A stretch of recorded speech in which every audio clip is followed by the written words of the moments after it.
ರಾಮ ರಾಮ ಗುಣ ಸೇಮ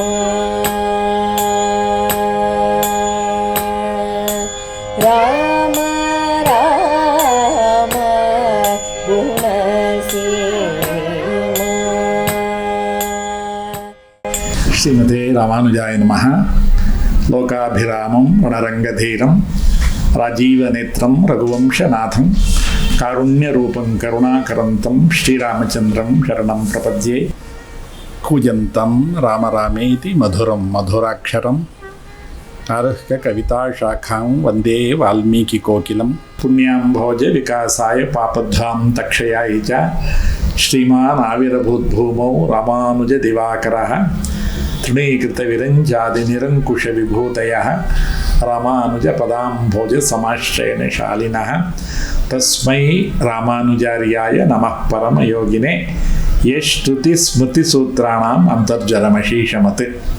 ಮೊನ್ನೆ ನಾನು ರಾಮಕಥೆಯನ್ನು ಹೇಳ್ತಾ ಅಯೋಧ್ಯ ಜನರೆಲ್ಲ ಬೆಳಗ್ಗೆ ಎದ್ದು ನೋಡ್ತಾರೆ, ರಾಮನನ್ನ ಕಾಣಲಿಲ್ಲ, ಸೀತಾರಾಮ ಲಕ್ಷ್ಮಣರನ್ನ ಕಾಣಲಿಲ್ಲ, ರಥವನ್ನು ನೋಡಲಿಲ್ಲ, ಸುಮಂತ್ರ ಸಿಕ್ಲಿಲ್ಲ. ಆ ರಥ ಹೋದಂಥ ಜಾಗದಲ್ಲೇ ಹೋಗಿ ಅಯೋಧ್ಯೆಯನ್ನು ಅವರೆಲ್ಲ ಪ್ರವೇಶ ಮಾಡ್ತಾರೆ. ಅಯೋಧ್ಯೆ ಕಾಂತಿಹೀನವಾಗಿದೆ. ಎಲ್ಲ ಜನರು ತಲೆ ಮೇಲೆ ಕೈ ಇಟ್ಕೊಂಡು ಕುಳಿತಿದ್ದಾರೆ. ಎಲ್ಲರಿಗೂ ಮಂಕ ಕವಿದಿದೆ. ಇವರೆಲ್ಲ ಹೋದ್ರೆ ಇವ್ರನ್ನ ಗುರ್ತೇ ಇಡ್ಲಿಲ್ಲ, ಅಷ್ಟು ಮಂಕ ಕವಿದ್ಬಿಟ್ಟಿದೆ. ಎಲ್ಲೂ ಉತ್ಸವಗಳಿಲ್ಲ, ಸಂಗೀತ ಇಲ್ಲ, ನೃತ್ಯ ಇಲ್ಲ, ಯಾವ ಅಂಗಡಿಗಳನ್ನು ತೆಗೆದಿಲ್ಲ. ಇಡೀ ಅಯೋಧ್ಯೆ ಆ ರಾಮನ ಚಿಂತೆಯಲ್ಲಿ ಮುಳುಗೋಗ್ಬಿಟ್ಟಿದೆ. ಇವರೆಲ್ಲ ಮನೆಗೆ ಹೋದ್ರು. ಗಂಡಸರೆಲ್ಲ ಮನೆಯ ಹೆಂಗಸರೆಲ್ಲ ಕೇಳಿದ್ರು, ಯಾಕೆ ವಾಪಸ್ ಬಂದ್ರೆ ನೀವು? ರಾಮನ್ ಯಾಕೆ ಕರ್ಕೊಂಡು ಬರ್ಲಿಲ್ಲ? ನೀವು ಅಲ್ಲೇ ಇರ್ಬೇಕಾಗಿತ್ತು. ಈಗಲೂ ನಾವೆಲ್ಲ ಅಲ್ಲಿಗೆ ಹೋಗೋಣ, ರಾಮ ಇರೋ ಕಡೆ ಹೋಗೋಣ. ನೀವೆಲ್ಲ ರಾಮನ ಸೇವೆ ಮಾಡಿ, ನಾವೆಲ್ಲ ಸೀತಾದೇವಿಯ ಸೇವೆ ಮಾಡ್ತೀವಿ.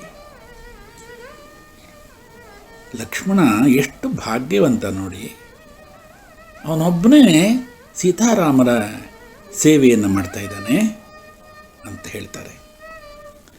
ಇಂತಹ ರಾಮನ ಗುಣದಿಂದ ಪ್ರಭಾವಿತರಾದಂಥ ಅಯೋಧ್ಯ ಜನರೆಲ್ಲ ರಾಮನ ಸ್ಮರಣೆಯಲ್ಲೇ ಇರ್ತಾ ಇದ್ದಾರೆ. ಅವರೆಲ್ಲ ಹೇಳ್ತಾರೆ, ರಾಮ ಇರುವ ಕಡೆ ಭಯ ಇರೋದಿಲ್ಲ, ಪರಾಜಯ ಇರೋದಿಲ್ಲ, ಶಾಂತಿ ಇರುತ್ತೆ, ನೆಮ್ಮದಿ ಇರುತ್ತೆ. ಈ ಅಯೋಧ್ಯೆ ನಮಗೆ ಬೇಡ, ಈ ಅಯೋಧ್ಯೆಯನ್ನು ಕೈ ಇಟ್ಕೊಳ್ಳಿ, ನಾವೆಲ್ಲ ರಾಮನಿರುವ ಕಡೆ ಹೋಗೋಣ ಅಂತ. ಇದು ನಿಜವಾದಂತಹ ಭಕ್ತನ ಲಕ್ಷಣ.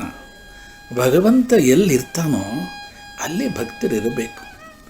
ಅದು ನಗರವಾಗಲಿ, ಪಟ್ಟಣವಾಗಲಿ, ಹಳ್ಳಿಯಾಗಲಿ, ಕಾಡಾಗಲಿ, ಯಾವುದೇ ಸ್ಥಳ ಆಗಲಿ, ಭಗವಂತ ಇರೋ ಕಡೆ ನಾವು ಇರಬೇಕು ಅನ್ನುವಂಥ ಒಂದು ತತ್ವವನ್ನು ಇಲ್ಲಿ ಹೇಳಿದೆ. ಈ ಕಡೆ ಸೀತಾರಾಮರು ಶೃಂಗಭೇರಪುರವನ್ನು ತಲುಪಿದ್ರು ಅಂತ ನಾನು ನಿನ್ನೆ ಹೇಳಿದೆ. ಅದಕ್ಕೂ ಮುಂಚೆ ಅವರು ಎಷ್ಟು ನದಿಗಳನ್ನು ದಾಟ್ಕೊಂಡು ಬರ್ತಾರೆ. ವೇದಶ್ರುತಿ ಅಂತ ಒಂದು ನದಿ ಇದೆ, ಆ ನದಿಯನ್ನು ದಾಟ್ತಾರೆ. ಗೋಮತಿ ನದಿಯನ್ನು ದಾಟ್ತಾರೆ. ಸ್ಕಂದಿಕಾ ನದಿಯನ್ನು ದಾಟ್ತಾರೆ. ಅಲ್ಲಿಂದ ಮುಂದೆ ಬರ್ತಾ ಬರ್ತಾ ಗಂಗಾ ನದಿಯ ದರ್ಶನ ಮಾಡ್ತಾರೆ. ರಾಮ ಸೀತೆಗೆ ಹೇಳ್ತಾನೆ, ನೋಡು ಸೀತಾದೇವಿ, ಇದು ಗಂಗೆ, ಪವಿತ್ರವಾದಂಥ ಗಂಗೆ ನದಿ, ಇದನ್ನೇ ನೀನು ಪ್ರಾರ್ಥನೆ ಮಾಡ್ಕೋ, ಎಲ್ಲ ಒಳಿತಾಗತ್ತೆ ಅಂತ ಹೇಳ್ತಾನೆ. ಅಲ್ಲಿಂದ ಮುಂದೆ ಬಂದರೆ ಕೋಸಲ ದೇಶದ ಗಡಿಭಾಗಕ್ಕೆ ತಲುಪುತ್ತಾರೆ. ಅಲ್ಲಿ ನಿಂತುಕೊಂಡು ರಾಮ ಆ ದೇವತೆಗಳನ್ನೆಲ್ಲ ಪ್ರಾರ್ಥನೆ ಮಾಡ್ತಾನೆ, ನಿಮ್ಮೆಲ್ಲರ ಅನುಮತಿ ಪಡೆದು ನಾನು ಅರಣ್ಯವಾಸಕ್ಕೆ ಪ್ರವೇಶ ಮಾಡ್ತಾ ಇದ್ದೀನಿ ಅಂತ. ಯಾಕೆಂದರೆ ಈ ಗಂಗಾ ನದಿ ದಾಟಿದ ಮೇಲೆ ಅರಣ್ಯವಾಸ ಶುರುವಾಗುತ್ತೆ. ಆ ಪ್ರಭು ರಾಮಚಂದ್ರ ಹೆಜ್ಜೆ ಹೆಜ್ಜೆಗೆ ಹೇಗೆ ಧರ್ಮವನ್ನು ಪಾಲಿಸ್ತಾ ಇದ್ದಾನೆ ಅನ್ನೋದಕ್ಕೆ ಇದೆಲ್ಲ ಸಾಕ್ಷಿ. ಅಂತಹ ರಾಮ ಗಂಗೆಯನ್ನು ನೋಡಿ ಸೀತೆಗೆ ಹೇಳ್ತಾನೆ, ನೋಡು ಎಷ್ಟು ಚೆನ್ನಾಗಿದೆ ಗಂಗೆ, ಎಷ್ಟು ರಭಸದಿಂದ ಹರಿತಾ ಇದೆ, ಎಷ್ಟು ಶಾಂತವಾಗಿ ಕೆಲವು ಕಡೆ ಹರಿತಾ ಇದೆ. ಈ ಒಂದು ಗಂಗಾ ನದಿಯ ಪ್ರಾರ್ಥನೆ ಮಾಡ್ಕೊಳ್ಳೋಣ ಅಂತಾರೆ. ಮಧ್ಯೆ ಸೀತಾರಾಮ ಲಕ್ಷ್ಮಣರು ಬರುವಾಗ ಗ್ರಾಮದ ಜನರೆಲ್ಲ ಬಂದು ಇವರನ್ನು ಸ್ವಾಗತ ಮಾಡಿ, ಇವರಿಗೆ ನಮಸ್ಕಾರ ಮಾಡಿ, ಇವರಿಗೆ ಆತಿಥ್ಯವನ್ನು ಮಾಡ್ತಾರೆ. ಆಗ ರಾಮ ಅವ್ರನ್ನೆಲ್ಲ ಆಶೀರ್ವಾದ ಮಾಡಿ ನೀವೆಲ್ಲ ಕ್ಷೇಮದಿಂದಿರಿ, ನಾನು ಅರಣ್ಯವಾಸ ಮುಗಿಸಿ ವಾಪಸ್ ಬರ್ತೀನಿ ಅಂತ ಹೇಳಿ ಅವರಿಗೆಲ್ಲ ಸಂತೈಸ್ತಾನೆ. ಮುಂದೆ ಬರುವಂತಹ ಆ ವೃಕ್ಷ ಸಂಪತ್ತನ್ನು, ಜಲಾಶಯದ ಸೊಬಗನ್ನು ಎಲ್ಲದನ್ನು ಸೀತಾದೇವಿಗೆ ವರ್ಣಿಸ್ಕೊಂಡು ಶೃಂಗಬೇರಪುರವನ್ನು ರಾತ್ರಿ ತಲುಪಿದ್ದಾರೆ. ಈ ಶೃಂಗಬೇರುಪುರ ಅನ್ನುವಂಥ ಹೆಸರು ಹೇಗೆ ಬಂತು ಅಂದರೆ, ಇಲ್ಲಿ ಶೃಂಗಿ ಅನ್ನುವಂಥ ಒಬ್ಬ ಋಷಿ ಇದ್ದ. ಅವನು ಇಲ್ಲಿ ತಪಸ್ಸನ್ನು ಮಾಡಿ ಸಿದ್ಧಿ ಪಡೆದಂಥ ಕ್ಷೇತ್ರ ಈ ಶೃಂಗಬೇರುಪುರ. ಶೃಂಗಿಯ ಹೆಸರಿನಿಂದಲೇ ಈ ಊರು ಪ್ರಸಿದ್ಧಿಗೆ ಬಂತು. ಇದು ಪ್ರಯಾಗರಾಜದ ಕ್ಷೇತ್ರದಿಂದ ಸುಮಾರು 45 ಕಿಲೋಮೀಟರ್ ದೂರದಲ್ಲಿದೆ. ಇದು ಹಿಂದೆ ನಿಷಾದ ರಾಜರ ರಾಜಧಾನಿಯಾಗಿತ್ತು. ಪ್ರಕೃತ ಗುಹ ಅನ್ನುವಂಥ ರಾಜ ಇಲ್ಲಿ ರಾಜನಾಗಿದ್ದಾನೆ. ಇಲ್ಲಿಂದಲೇ ರಾಮ ಗಂಗಾ ನದಿಯನ್ನು ದಾಟಿದ್ದು. ಇಲ್ಲೇ ಒಂದು ರಾತ್ರಿ ಸೀತಾರಾಮ ಲಕ್ಷ್ಮಣರು ತಂಗಿದ್ದು. ಇಡೀ ಭಾರತದ ಎಲ್ಲ ಕಡೆ ಹೋದರೆ ಸೀತಾರಾಮರ ಪಾದಸ್ಪರ್ಶ ಆದಂತಹ ಸ್ಥಳಗಳೆಲ್ಲ ಗುರುತಿಸಬಹುದು. ಅವರು ಅರಣ್ಯವಾಸಕ್ಕೆ ಬಂದಿದ್ದು ಈ ಭಾರತ ಭೂಮಿಯ ಎಲ್ಲ ಜಾಗಗಳು ಪವಿತ್ರ ಆಗಲಿ ಅಂತ, ಎಲ್ಲ ತೀರ್ಥಗಳು ಪವಿತ್ರ ಆಗಲಿ ಅಂತ. ಅದಕ್ಕೋಸ್ಕರ ಸೀತಾರಾಮರು ಇಲ್ಲೆಲ್ಲ ಪ್ರವಾಸ ಮಾಡಿದ್ದಾರೆ. ಇವತ್ತಿಗೂ ನೋಡಿ, ಯಾವ್ಯಾವ ಊರಿಗೆ ಹೋದರೂ, ಕರ್ನಾಟಕದಲ್ಲೇ ಅನೇಕ ಊರುಗಳಿಗೆ ಹೋದರೆ ಇಲ್ಲಿ ರಾಮಚಂದ್ರ ಬಂದಿದ್ದ, ಇಲ್ಲಿ ಸೀತೆ ಸ್ನಾನ ಮಾಡಿದ್ರು, ಇಲ್ಲಿ ಲಕ್ಷ್ಮಣ ಕುಟೀರವನ್ನು ಕಟ್ಟಿದ್ದ, ಹೀಗೆ ಗುರುತಿಸ್ತಾರೆ. ರಾಮ ಪ್ರಭಾವ ಇದೆಯಲ್ಲ ಅಂತಹದ್ದು. ಅಂತಹ ಜಾಗದಲ್ಲಿ ಒಂದು ರಾತ್ರಿ ಸೀತಾರಾಮ ಲಕ್ಷ್ಮಣರು ತಂಗುತ್ತಾರೆ. ಗುಹನಿಗೆ ಈ ಸಮಾಚಾರ ಗೊತ್ತಾಯಿತು, ರಾಮಚಂದ್ರ ಬಂದಿದ್ದಾನೆ ಅಂತ. ಬಹಳ ಸಂತೋಷ ಆಗ್ಬಿಡ್ತು. ಅವನು ಅಲ್ಲಿಂದ ಓಡೋಡಿ ಎಲ್ಲ ವಿಧವಾದಂಥ ಹಣ್ಣುಗಳನ್ನು, ಪುಷ್ಪಗಳನ್ನು ಎಲ್ಲ ತೆಗೆದುಕೊಂಡು ಓಡೋಡಿ ಬರ್ತಾನೆ.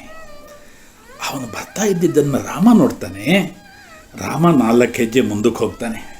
ಇದು ರಾಮನ ಗುಣ. ನಾನು ಹೇಳ್ತೀನಲ್ಲ, ಗುಣಗಳ ಗಣಿ ರಾಮಚಂದ್ರ ಅಂತ. ಅವನು ನಿಂತ ಜಾಗದಲ್ಲೇ ನಿಲ್ಲಿಲ್ಲ.